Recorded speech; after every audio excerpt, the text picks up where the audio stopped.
ঠিক এরকম কিছু ইসলাম বিদ্বেষী লোক যখন মারা যায়, দুনিয়া ত্যাগ করে, তখন আমরা বলি আল্লাহ তাকে জান্নাতের উচ্চ মাকাম দান করে দেন।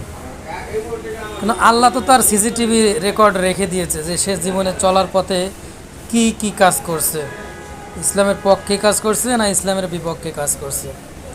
তারা তো ইসলামের বিপক্ষে শুধু কাজই করে নাই, বরঞ্চ ইসলামী আইন কানুন এবং ভাবধারাকেই মুছে দিতে চায়, এরকম একটা মুসলমান এইসব লোকগুলো।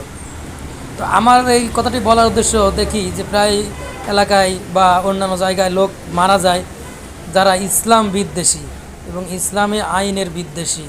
ঠিক আছে, তারা মারা গেলে অনেকে বলে দেয় আল্লাহ যেন জান্নাত নসিব করে। আসলে জান্নাত কি এত সোজা?